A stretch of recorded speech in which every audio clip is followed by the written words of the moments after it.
Hello everyone, welcome to our digital library. आज हम स्वास्थ्य और योग का एक बहुत ही अच्छा टॉपिक, इंटरेस्टिंग टॉपिक पढ़ने जा रहे हैं, जो कि नेचुरोपैथी या नैसर्गिक उपचार, जो प्राकृतिक चिकित्सा के नाम से भी जाना जाता है, इस पर बेस्ड है। तो ये नेचुरोपैथी वाले स्टूडेंट्स के लिए भी इम्पोर्टेंट है और हर फील्ड में एक तरीके से हमारी डेली लाइफ के लिए भी ये वाला पार्ट बहुत ही ज्यादा इम्पोर्टेंट है। सबसे पहले हम डेफिनेशन देखते हैं। Naturopathy is a system of man building in harmony with the constructive principle of nature on physical, mental, moral and spiritual planes of living. यानी नेचुरोपैथी जनरली नेचर के प्रिंसिपल पर वर्क करता है। किस तरीके हम नेचर के कांटेक्ट में रहकर अपने फिजिकल, मेंटल, मोरल और स्पिरिचुअल वेलबींग को कर सकते हैं, ये नेचुरोपैथी का मेन मोटिव होता है। It has great health promotive, disease preventive and curative as well as restorive potential. यानी नेचुरोपैथी के माध्यम से हम अपनी हेल्थ को में सुधार कर सकते हैं, हेल्थ को हेल्थी रह सकते हैं। साथ ही डिसीज के प्रिवेंशन के लिए भी ये थेरेपी यूज होती है। साथ ही साथ हमें डिसीज से किस तरीके से उभरना है, उसका क्योर कैसे होगा, ये भी हमें नेचुरोपैथी के अंतर्गत हम देखते हैं। Naturopathy is a drugless system of healing by use of physical methods. Naturopathy में टोटल जो भी उपचार वगैरह है वो नेचर के माध्यम से होता है। यहाँ पर कोई किसी भी प्रकार की दवाइयां या ड्रग्स का यूज हम नहीं करते। सिनोनिम्स क्या क्या होंगे? तो naturopathy, naturopathic medicine, nature care cure, नैसर्गिक उपचार इंपॉर्टेंट है, ये इस नाम से आयुर्वेद में क्वेश्चन आता है, और प्राकृतिक चिकित्सा। प्रिंसिपल्स क्या है नेचुरोपैथी के? तो all disease, their causes and treatment are one. Except for traumatic and environmental condition, the causes of all disease is one, that is accumulation of morbid matter in the body. The treatment of all disease is elimination of morbid matter from the body. यानी naturopathy का सिद्धांत यह है कि किसी भी बीमारी की जो उत्पत्ति है उसका कॉज एक ही होता है कि accumulation of morbid matter in the body, यानी ऐसा सब्सटेंस का एक्यूमुलेशन होना हमारी बॉडी में, या हम बोल सकते हैं ऐसे वेस्ट प्रोडक्ट का हमारी बॉडी में एक्यूमुलेशन होना जो कि सारे फिजिकल और मेंटल वेलबींग को अफेक्ट करे। तो इसका एक ही मोटिव है, और इनका मानना है कि ट्रीटमेंट जो है सभी डिसीज का वो एक ही तरीके से किया जाता है, from the elimination of morbid matter from the body. Nature is the greatest healer.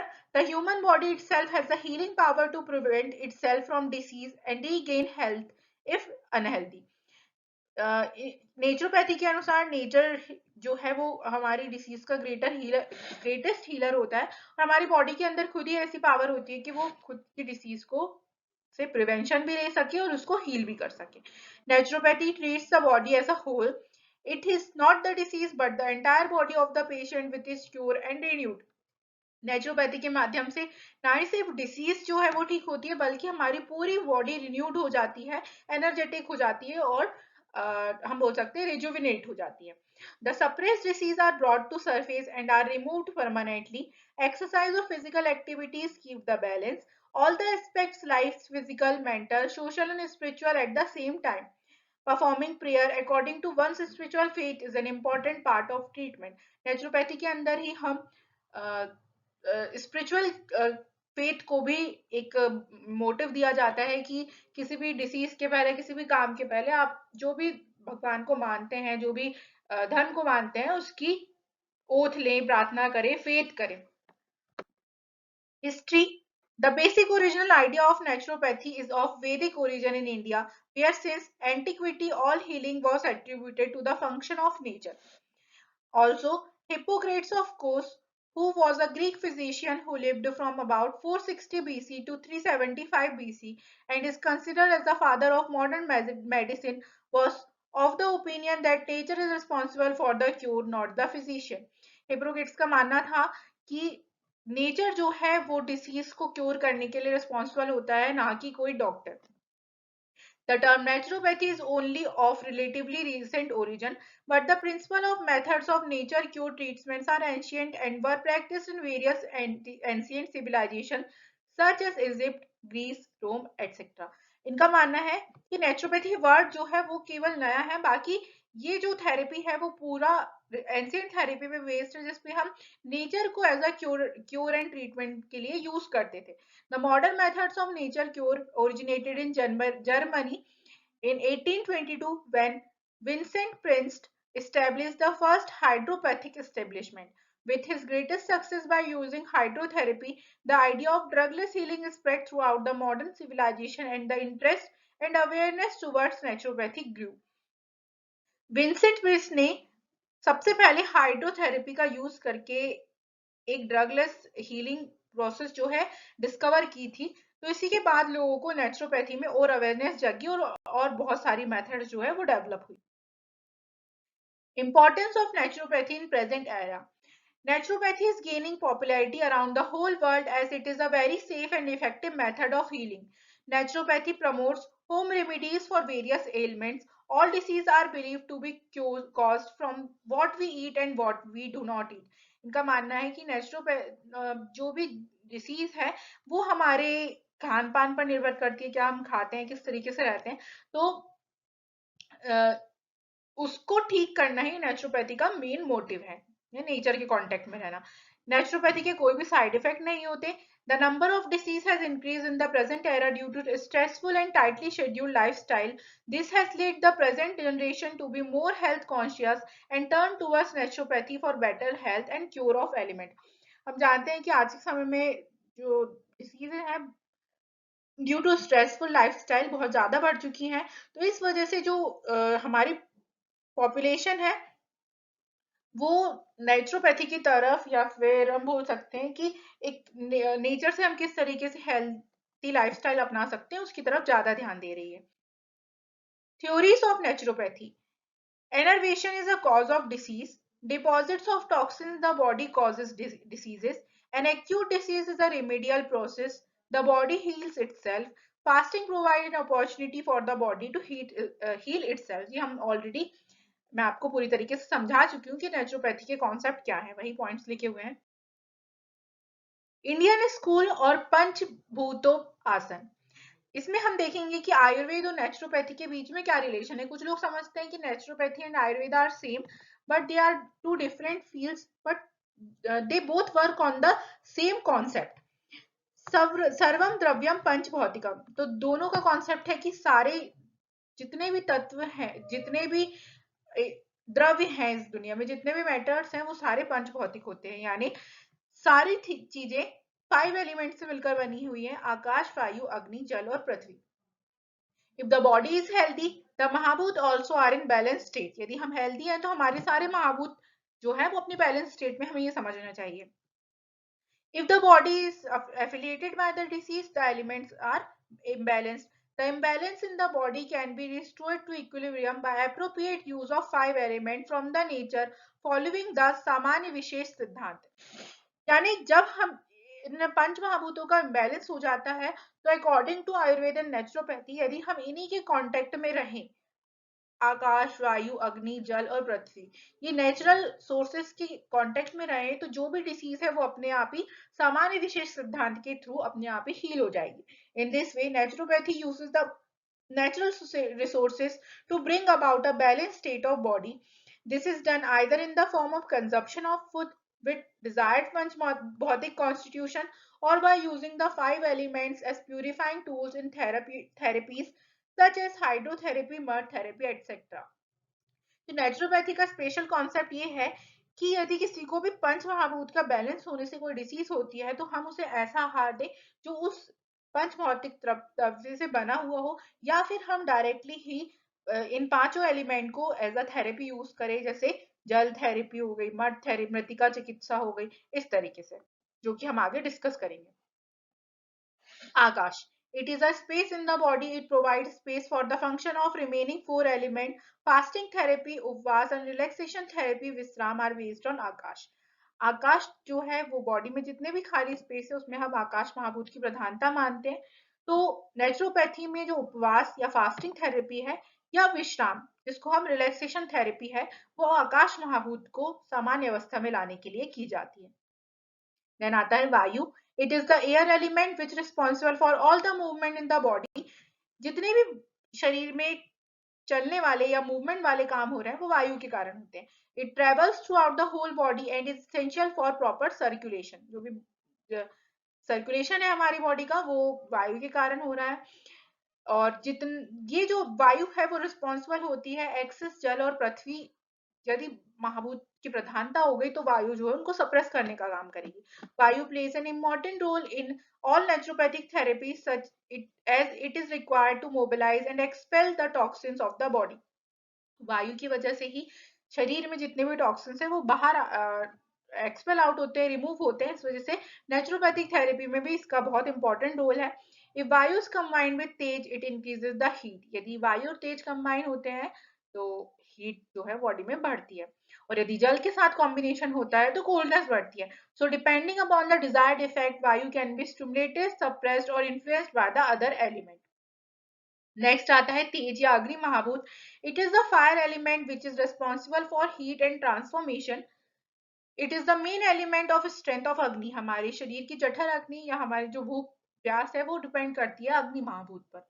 It is the special property to clean and purify the toxins of the body. Due to तेज महाभूत हमारी बॉडी से जितने भी toxins substance है वो as the form of sweat बाहर निकलते हैं। In relation to the dietary intake proper balance of tej is important and must be considered if agni is weakened और डिस्टर्ब। जैसे ही शरीर में अग्नि मंद होती है या किसी भी प्रकार से गड़बड़ होती है तो वहां पर हमें बहुत सारी डाइटरी प्रॉब्लम्स या फिर डिसीजेस देखने को मिलती है। Heliotherapy is based on Tej. However, it plays important roles in other naturopathic therapies as well as hot water therapy. Next आता है जल. It is the water element which is best medium for cleansing. It has the ability to shape any vessel in which it remain and to be absorbed by Prithvi. However, in larger quantity, it dissolves the Prithvi. The body is composed of 60% of water, so it is essential for health to keep jal in balanced state. हमारी body about का 60% हिस्सा जो है वो पानी से बना हुआ है। तो बॉडी में जल का बैलेंस स्टेट में होना बहुत ही इंपॉर्टेंट है। और जो भी नेचुरोपैथी की हाइड्रोथेरेपी है वो जल चिकित्सा पे बेस्ड है, मतलब जल महाभूत को बैलेंस रखने पर ही बेस्ड है। पृथ्वी, it is the earth element which is responsible for heaviness, hardness and gives shape to the body। जो भी गुरुत्व वाली चीज हो, गुरुता वाली चीज हो, वो पृथ्वी महाभूत के कारण होती है। पृथ्वी has the ability to absorb jal and various toxins। Mud therapy is based on पृथ्वी। ये हमें ध्यान रखना है। मृतिका चिकित्सा जो है वो पृथ्वी महाभूत पर बेस्ड है। सबसे पहले हम देखते हैं, यहाँ से हमारा नेचुरोपैथी के मेन कॉन्सेप्ट शुरू हो रहे हैं। जल चिकित्सा यानी हाइड्रोथेरेपी क्या होती है? Hydrotherapy is the treatment of disorders and prevention of diseases by using water in different forms। पानी को किस तरीके से हम as a treatment of disorder use कर सकते हैं उसको हम जल चिकित्सा या हाइड्रोथेरेपी के अंदर पढ़ेंगे। Hydrothermal therapy additionally uses temperature effect as in hot और cold bath, saunas, wraps, etc. And water is in its form solid, fluid, vapor, ice and steam। Hydrotherapy के अंदर हम हॉट एंड कोल्ड बाथ और water को different forms में use करना देखते हैं। Hydrotherapy regimens can be designed to treat any number of maladies by creating different combination of water temperature, water pressure and delivery methods। The most common ailment hydrotherapy is used to treat include arthritis pain, back pain, headache and muscle। Hydrotherapy में हम various प्रकार के water का combination तैयार करते हैं according to temperature, according to pressure. और hydrotherapy generally arthritis pain, back pain, headache and muscle pain में बहुत ही ज्यादा लाभकारी देखी जाती है।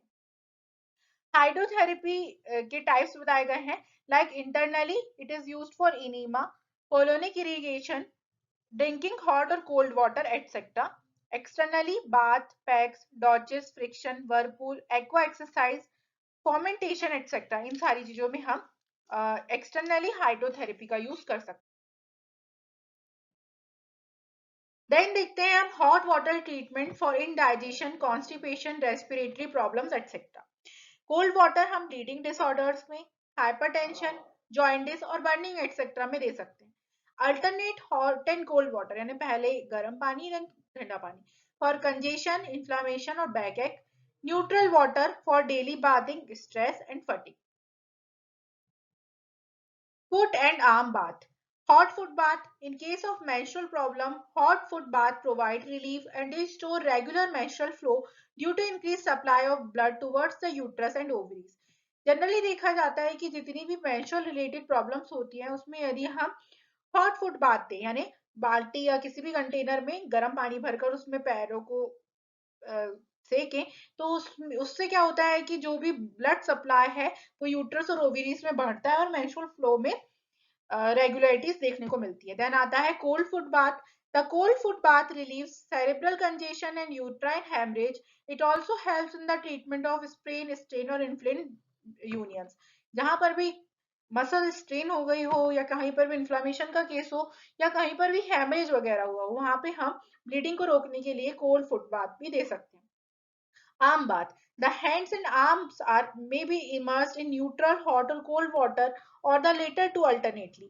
The vessel should be large enough and filled with sufficient water to immerse the hand and forearm at the to the elbow.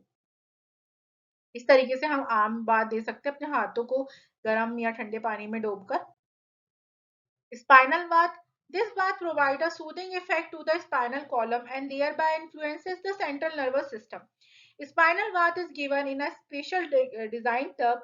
The bath can be administered with cold, hot, or neutral temperature. The water level in the tub should be 1.5 to 2 inches. यानी हमें इसमें पूरी तरीके से अपनी spinal cord को पानी में डूबे रखना पड़ता है जिसकी वजह से यहाँ पर सेंट्रल नर्वस सिस्टम में सूदिंग इफेक्ट हमको देखने को मिलता है। इसमें कोल्ड हॉट और न्यूट्रल टेम्परेचर तीनों तरीके से हम यूज कर सकते हैं। कोल्ड स्पाइनल बाथ में इरिटेशन, थकान, हाइपरटेंशन, एक्साइटमेंट इन सबको में रिलीफ मिलता है। It is beneficial on nervous disorder such as hysteria, fits, mental disorder, loss of memory, tension etcetera. Duration of cold spinal bath is around 3 to 10 minutes. Next आता है hot spinal bath.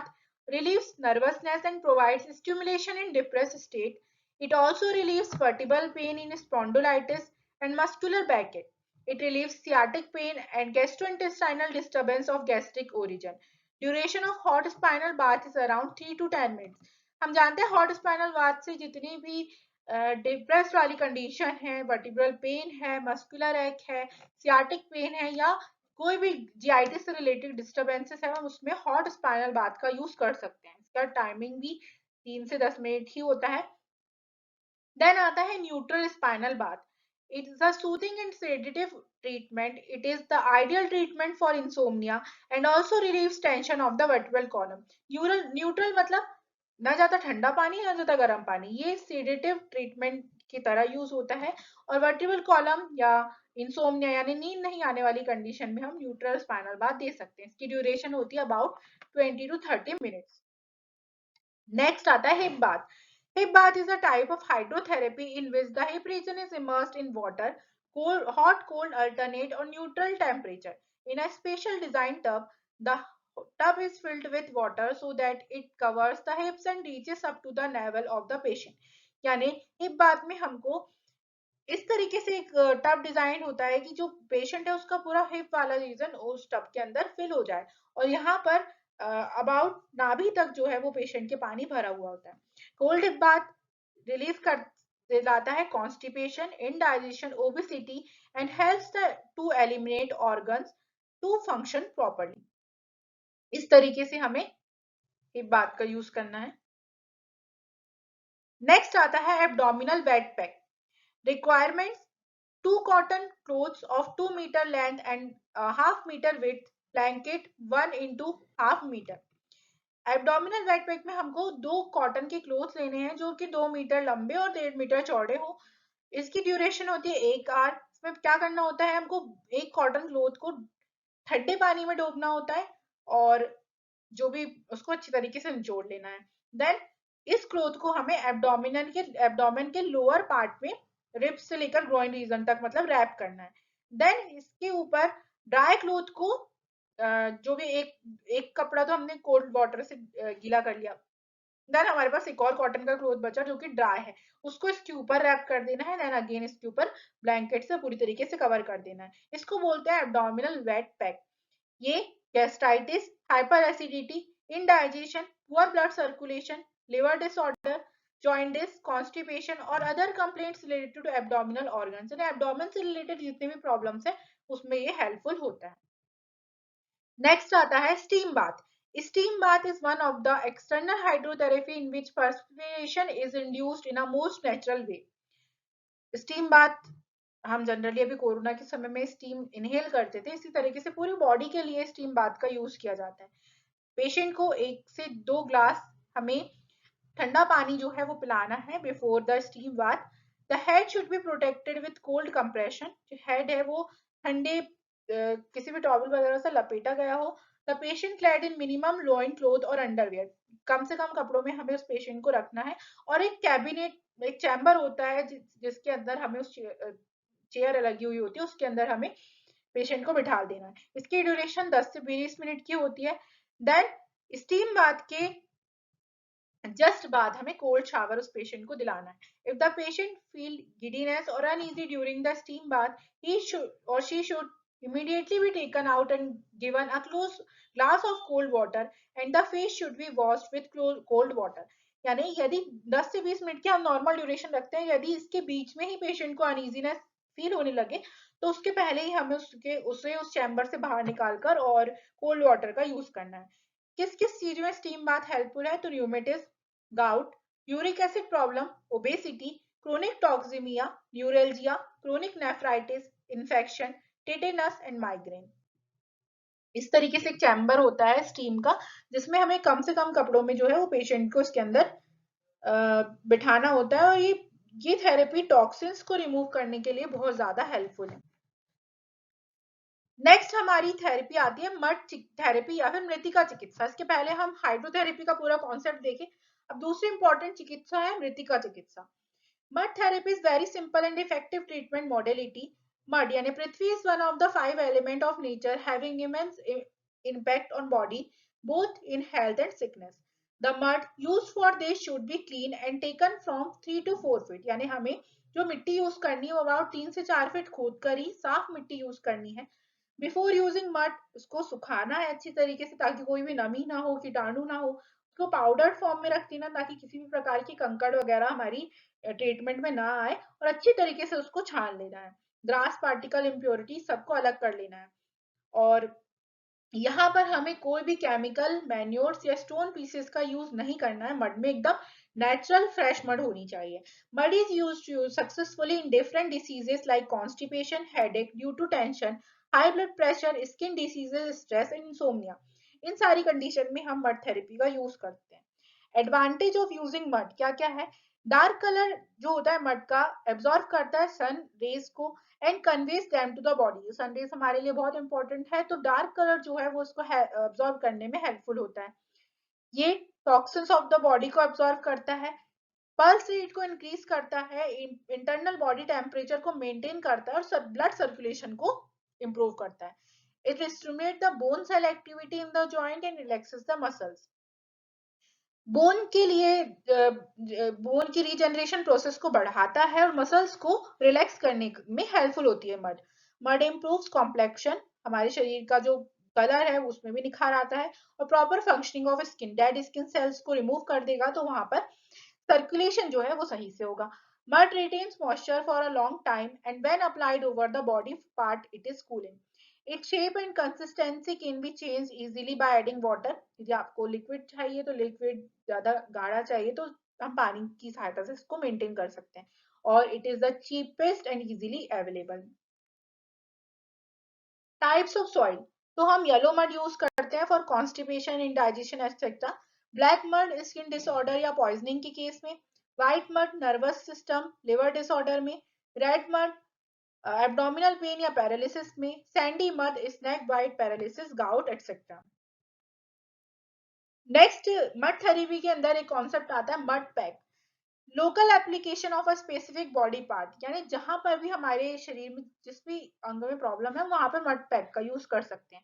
इसमें क्या करना होता है कि जो मड है उसको हमें thin wet muslin cloth and made into a thin flat brick depending on the size of area. सबसे पहले हमें मिट्टी का जो लेप है उसको बनाना है एक पतले से क्लोथ में, उसको साइज के अकॉर्डिंग उसके ऊपर हम बिछा देते हैं और इस तरीके से ये एक पतली सी शीट के फॉर्म में जो है वो तैयार हो जाएगा मड पैक। और फिर हम इसे डायरेक्टली क्लोथ निकाल कर यूज कर सकते हैं। उस क्लोथ को हम रिमूव करके एक पतली सी शीट के फॉर्म में जहां भी आपको यूज करना है, like abdomen, eyes, forehead, head, जहां पे भी प्रॉब्लम है यूज कर सकते हैं।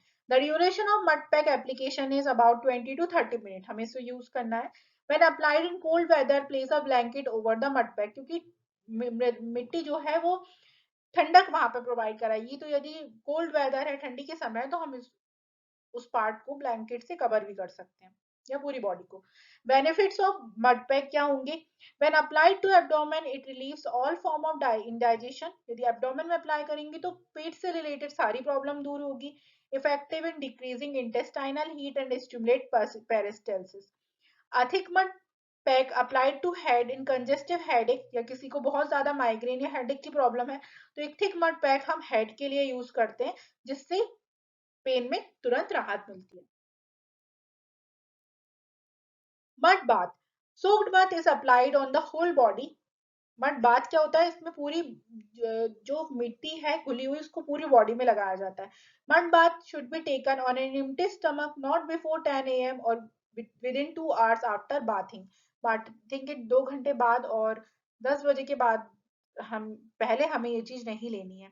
Mud bath should be stopped immediately if the patient feel discomfort, यदि पेशेंट को सही नहीं लग रहा तो हमें तुरंत उसे उस पोजीशन से अलग करना है। Mud may be applied to the patient in sitting or lying position. This helps to improve the skin condition by increasing the circulation. इस मड थेरेपी से स्किन में सर्कुलेशन इंक्रीज होता है, स्किन टिश्यूज जो है नए आते हैं और जो मतलब हीलिंग प्रोसेस को ये बढ़ाता है, एक तरीके से स्किन में चमक वगैरह, कांति वगैरह आती है। Care should be taken to avoid catching cold during the bath, क्योंकि मिट्टी में वही मैं बता चुकी हूँ कि ठंडक आती है, इस वजह से पूरी बॉडी में यदि हम मड बाथ का यूज कर रहे हैं तो कोल्ड ना हो जाए, कहीं जो हमारी मसल्स है वो जकड़ ना जाए, इस चीज का हमको इसमें स्पेशल ध्यान रखना है। Benefits of mud bath, it effect of mud are refreshing, invigorating and vitalizing, improves circulation for wounds and skin diseases. Application of mud is very beneficial. इस तरीके से मड बाथ दिया जाता है पूरी बॉडी में। थर्ड हमारा कॉन्सेप्ट है नेचुरोथेरेपी का, सूर्य किरण सेवन या हीलियोथेरेपी। The sun is the prime and ultimate source of energy for all living beings. Energy is required by plants and animals and humans. We get the energy from the sun directly or through the food indirectly. हम जानते हैं sun is the prime source of energy for all human beings or all the beings. Heliotherapy क्या होती है? तो it is a procedure in which whole or a body part is exposed to direct sunlight to obtain the required benefit. Heliotherapy में हम शरीर का कुछ एक पार्ट या फिर पूरी पार्ट से सनलाइट को जो है डायरेक्टली बॉडी को सनलाइट से एक्सपोज करते हैं और सन रेज को जो है हम लोग एब्जॉर्ब करवाते हैं हमारी बॉडी के थ्रू। इंडिकेशन ऑफ हीलियोथेरेपी, किन किन चीजों में हम यूज कर सकते हैं? तो insomnia, depression, tension, fatigue, mental instability, degeneration of brain cells, migraine, Parkinson's disease, epilepsy, muscular dystrophy, stomatitis, angular stomatitis, ulcer, pimples, digestive problems and acidity. इन सारे केसेस में हम सूर्य किरण सेवन या हीलियोथेरेपी का यूज करते हैं। इस तरीके से कम से कम शरीर में जो है वो कपड़े होने चाहिए, मेजर पार्ट जो है वो सन के एक्सपोजर में होना चाहिए। तो आप जो अपने मेजर ऑर्गन्स हैं उनको कॉटन, पतले कॉटन क्लोथ या बनाना लीव्स आदि से ढक सकते हैं। क्रोमोथेरेपी, सूर्य किरण सेवन या हीलियोथेरेपी के अंदर एक कॉन्सेप्ट आता है क्रोमोथेरेपी। इसमें हम 7 colors of sun rays have different therapeutic effect. जो भी 7 कलर उस सूर्य की किरण से निकल रहे हैं उनके सातों के अपने अपने कुछ ना कुछ वर्क होता है, जैसे कि red, orange, yellow, green, blue, indigo, violet आदि। All the cells of body are motivated by these colours rays of the sun to function in a normal way. Chromotherapy is a procedure in which the whole or a body part is exposed to indirect sunlight through colored glasses. यानी direct sunlight नहीं लेनी है, इसमें हमको coloured glasses का use करना है। मान लीजिए रेड कलर की ग्लास है, उससे सूर्य की किरण आ रही है, उसके बाद हम लोग लेटे हुए हैं। इस तरीके से डिफरेंट कलर ग्लासेस का हम यूज करते हैं। आगे हम देखेंगे कि इनके अलग अलग कलर के बेसिस पे क्या क्या फायदे हैं। Methods of sun therapy. Sun therapy की methods morning sun bath, mild sun bath, walking sun bath, इस तरीके से होती है। नेक्स्ट आता है मर्दन या massage therapy. The word massage is derived from the Greek word massere, which means to knead, to rub or to squeeze. Massage हम जानते ही हैं. It is a systemic or scientific external manipulation of various parts of the body to gain the desired benefits.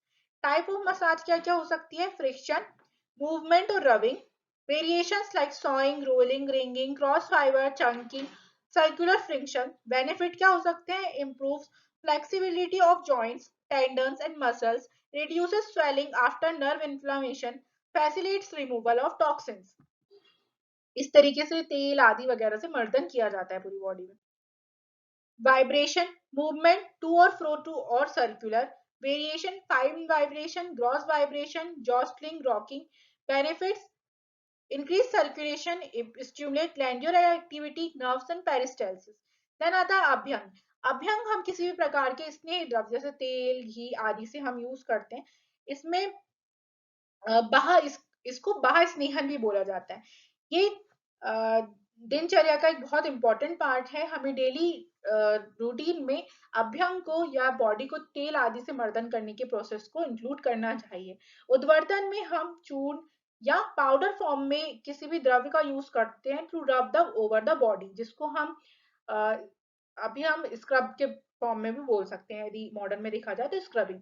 It is generally perform in opposite direction of hair follicle. जिस तरीके से hair growth है उसके opposite हम इसको use करते हैं, और अभ्यंग के बाद हम जनरली उद्वर्तन का यूज करते हैं। बेनिफिट्स ऑफ मसाज थेरेपी क्या होंगी?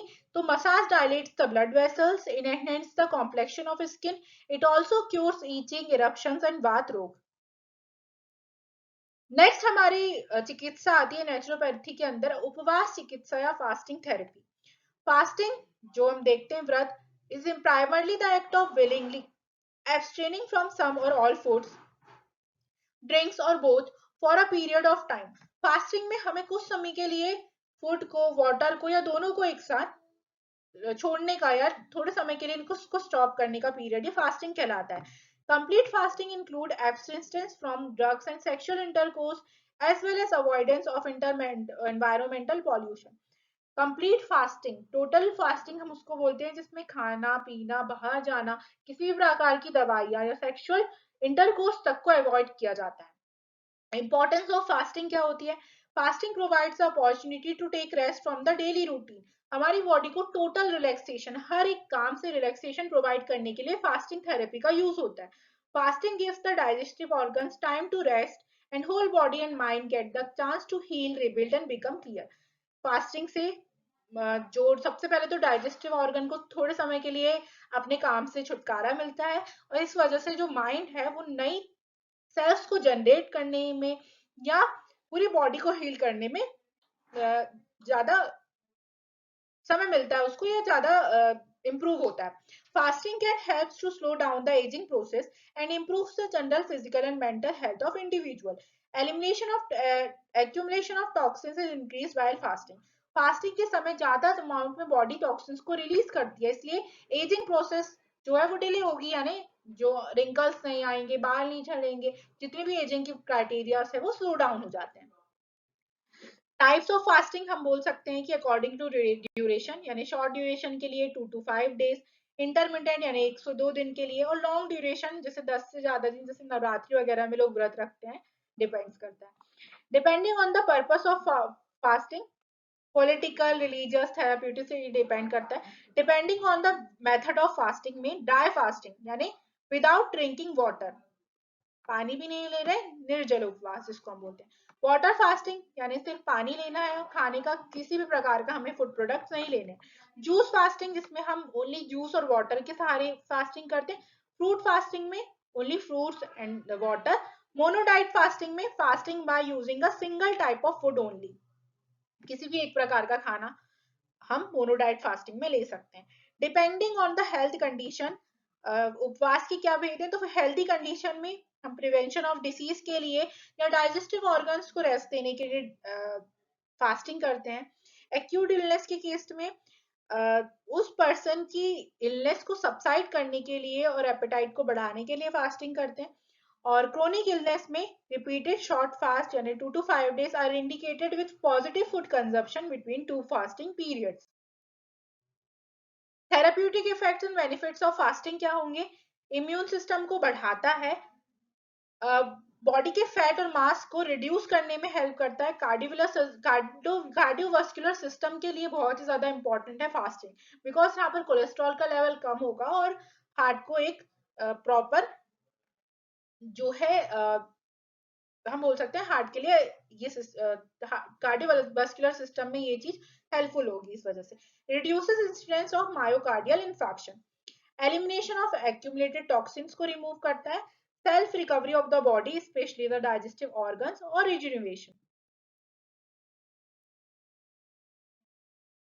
लास्ट चीज आती है हमारी नेचुरोपैथी के अंदर विश्राम चिकित्सा या relaxation therapy. Relaxation is the process of relieving physical and mental tension by taking a conscious effort. Body को पूरी तरीके से रिलैक्स छोड़ देना या सारे फिजिकल और मेंटल टेंशन से एक प्रकार से छुट्टी लेना, हॉलीडे लेना, इस रिलैक्सेशन या विश्राम चिकित्सा।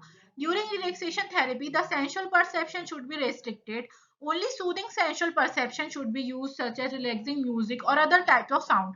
इससे हमें कोई भी किसी भी प्रकार का काम नहीं करना होता है, एकदम अपनी बॉडी को रिलैक्स छोड़ देना है, उसमें हम रिलैक्सिंग चीजें यूज करते हैं जैसे म्यूजिक, रिलैक्सिंग साउंड्स एक्सेट्रा, जो हमारे मन बॉडी सबको शांति दे एक प्रकार से। Benefits of relaxation are relaxation of mind and body, positive mindset, relief of anger, sorrow, fear, frustration etcetera, preservation and recovery of energy, reduction of heart rate, blood pressure, breathing rate, muscle tension and chronic pain, improve digestion, concentration and sleep quality.